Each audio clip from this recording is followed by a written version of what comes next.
So ACCA is a non-collecting institution, so we really operate according to the model of a European Kunsthalle. It means that we work directly with artists and curators, commissioning new work, supporting artists to make their most bold and adventurous work, and we're interested in exploring new tendencies in contemporary art practice, new ideas and curatorial platforms. ACCA's galleries are designed by Wood Marsh, and in the first instance we have 4 galleries, the first of which is a major exhibition hall which measures approximately 30 by 15 metres with 8-metre ceilings. So it's a very bold, voluminous space, which is a bit like a public forum or arena in which we can commission major works by contemporary artists. And that large exhibition hall is accompanied by 3 smaller galleries which are in a kind of enfilade format, which one leading to the other, which allows us to present more discrete, domestic and narrative contexts for our exhibitions. The original term curator comes from the word care. So originally a curator would be someone who was in charge of collections in museums or collecting institutions. I think that the role of the curator has changed a lot in the way that it relates to contemporary art, particularly in a building like ACCA. So ACCA differs from other institutions in that it's a non-collecting institution. Usually we are commissioning new work directly with living artists. So in many ways I see my role as curator as a facilitator, I guess. So I work with artists to help them realise work. And then another aspect of my role is that of a mediator. So I think that I'm kind of a person that basically goes between the artist and the institution to realise the ideas of both, and then is a mediator between the artwork and the public. So I help communicate the ideas about the work to a public. The starting point for thinking about this show was, of course, the concept and thinking that through, how I sort of wanted to shape the exhibition. But then there are other things when you work at ACCA that come into play a little bit. So there's the scale of the building, and I think ACCA is kind of immense in its size. It's in some ways quite a difficult space to program. It's not very forgiving to subtle work in a way, so I wanted to address the scale of the galleries. And so then, of course, you're working with the idea, the scale, and then the budget. So there's only so much you can realise, and a time frame. So I had 12 months to put this exhibition together, which is actually quite a short amount of time to go from conception to realisation. Goldman and Sinabi is the collective name for 2 Swedish artists, Simon Golden and Cuffe Sinabi, who have been collaborating since 2004, and they see that the way that they work together under the umbrella of Goldman and Sinabi as a framework for collaboration. Very often they look at the systems that define us, be those sort of financial systems or legal systems, and they bring those to light or challenge those by often using fiction or magic as a way of kind of encountering these ideas. The starting point for the work was Goldman and Sinabi commissioned a Swedish writer, Jonas Hassan Khemiri, to write a metafictional response to their collaborative relationship. And Jonas's text is this kind of very poetic, philosophical, quite rambling text that's about a man who goes for a job interview at an art gallery with the aim of being a gallery attendant. And there's a bit in the text in which he is sort of saying, you know, you're an art gallery and I'm a perfect worker, and I've also got really great ideas as an artist, so if you're stuck for what you want to show, it's fine, it's no problem. You can show some of my stuff, like I've got great ideas. And he lists off a couple of ideas. One of them is presenting an oak tree in a gallery space, as if the oak is erupting out of the floors of the gallery. So of course, that is what you see here at ACCA, the realisation of this character's artwork. And then the other dimensions of the work is that every day at 12 minutes past 2, which is a time that's referred to in the story, one of our gallery attendants will read the text aloud beneath the branches of the oak tree. And they're all wearing outfits that have been made by Annie Wu and Rosanna Hall, who are 2 Melbourne-based fashion designers who straddle art and fashion. And they've all been made from clothes that had been neglected to be collected from dry cleaning stores. And then the additional element is that these offcuts of wood that are around me will, during the course of the exhibition, be worked on by 2 woodworkers who will work live in the gallery space to make furniture that's of use for ACCA's public programs. So Goldman and Sinabi really wanted ACCA and our public programs and educations team to take some ownership of this tree and to use it as a common space under which people can kind of gather and listen to talks and events. I found a family on Gumtree who were wanting to get rid of an oak tree. I got in touch with the family. They were very happy with it to be going to an art gallery. We got in touch with some arborists, so 5 arborists came down to this family's house to cut down the tree. We needed to cut the branches off in order to get the body of the trunk through the doors of the building, and the branches had to get reattached, so that involved riggers being on board as well. The work involves the participation of 14 of our gallery attendants. It involves the work of Annie Wu and Rosanna Hall, and 2 female woodworkers who are working under the names Simon and Jacob as well. So, you know, from this original relationship that I had with 2 artists, I'm now conversing with sort of 25 people or 30 people to get this work to really happen.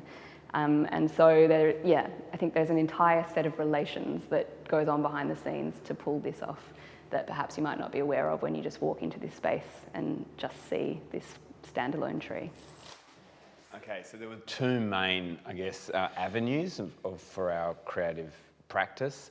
One was sourcing the equipment for the survival storeroom, and another one was approaching the clubs and talking to different members of the clubs to be involved in the survival sessions that we've got programmed throughout the exhibition. Yeah, so I mean, over the past 2 or 3 months, we have been actively going out. We've been researching what it would be in a survivalist bunker. So a survivalist is someone who prepares for an apocalyptic future. So if there's suddenly no electricity, or if there's some sort of catastrophic event like a flood, then they are ready for that particular event. And so we've been asking people around Melbourne to contribute their generators, their sleeping bags, and all sorts of things that might be helpful in the case of a large-scale, terrible, catastrophic event. So that's the key part of the installation process. What we're doing is we're asking those people that may have loaned us a mag light or a knife or a machete to come in and to talk about how what skills, to share skills with us that we could use in a survival situation. So we're wanting, like I'm saying, the work is playful, but we're wanting to explore, okay, what weeds can you eat outside or around the South Bank area? How could we fortify ACCA? How, where would we need to put barriers and stuff to protect ourselves if we were to actually, live in this place? We did research, and the first thing we researched that, 1983, ACCA started, but it's also the same year this dust storm came, really this incredible dust storm. So when we talked to people about this dust storm, everybody knew where they were at the time, which location, what happened, and yeah, we went to the public library, we spoke with different people, specialists at the Natural History Museum, at the universities, talked with them about climate change, about how extreme, let's say, the climate already in itself is here in Australia, what impact small changes have, let alone big changes, and how that is sort of, in a way much more intense than it is in Europe, I would say. If it's hot, it's very hot. If it's cold, it's very cold, probably. And so we have investigated these things through all these different people that we spoke with, and from that we we had the idea when we came that we wanted to do something with that dust storm without literally reenacting it, which also would be ridiculous and impossible somehow. But the issue of the land and the issue of the earth and the issue of the global land, I would say also, but maybe more particularly here in Australia, is something that, well, everybody knows that probably better than me, but that it's very precarious somehow. It's loose, the soil is like harsh and poor somehow, and if disasters happen, the soil is also gone, like in this kind of big dust storm. It's like, these images that you find, whether on the internet or in libraries, in books, etc., it's like spectacular, but I would also say mythical, no? So it's like something that's going beyond imagination somehow. It's bigger than everybody, no? First, we started with, well, what can we make a work about? And we wanted to step away from making a work about ourselves. So we thought, well, what is something that is on our minds? Climate change. But it's actually something that we really struggle with ourselves to get our heads around, like, what does this actually mean for us as individuals? And how can we make an issue like climate change something that we want to actually engage with in a really thorough way? So then we paired it with sex, because sex is something that brings people together in terms of conversations. And so through this, then we started quite an introverted process of writing personal anecdotes, and also doing research on both these topics to find bits of information that we thought were interesting or were contradicting to our opinions. And then we compiled them together and shared them with one another. Then from this point, we developed a script, and we invited a choreographer, our choreographer, Miriam, who then started to introduce us to her practice of choreography and introducing her knowledge of the body, and really enlightening us to the fact that we're not using our body to the fullest extent, and we don't actually engage with the knowledge that our body has in a very active way. Our entire society is quite brain-based, you know. We use our bodies as vehicles for our brains. But yeah, what can the rest of the body actually contribute, and what are we missing out on?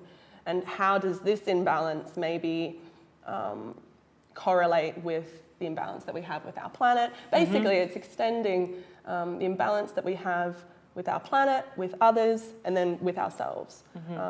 And so we then went on this process with Miriam that was quite intuitive to work through how the body could also contribute to what we'd already developed a script, and so how everything could be held in a non-hierarchical way. So the voice not then being detached from the body, so having shaking and movement and engaging with the body in very physical ways, and then not having the voice just on top, but actually still be involved in the movement. ACCA has a multi-layered and multi-platform approach to how we promote the gallery, our exhibitions, our artists, and the works within the exhibitions. There's three main ways that we approach marketing. Firstly, there is targeted media releases that go directly to media outlets via our publicist.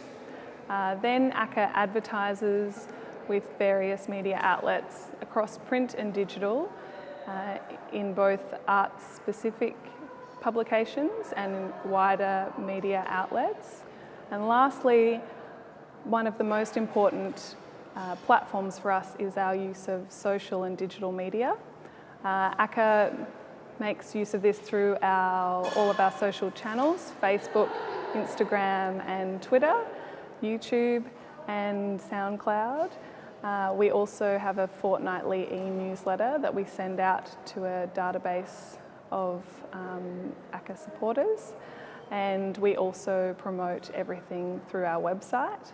And this is maybe one of the most important platforms for ACCA because it's a direct interface that we have with the public, and it allows us to work reflexively in how we use our marketing and promotion strategies, because we get feedback directly from our audiences on what we should promote, how we're promoting things, and how well received they are.